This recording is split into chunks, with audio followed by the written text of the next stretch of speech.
I had been visiting King Arthur in Vermont, up in Norwich.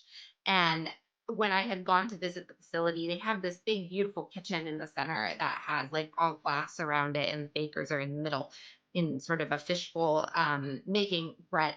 And I remember going in and seeing them and just thinking, like, oh, I really would like to try to do this.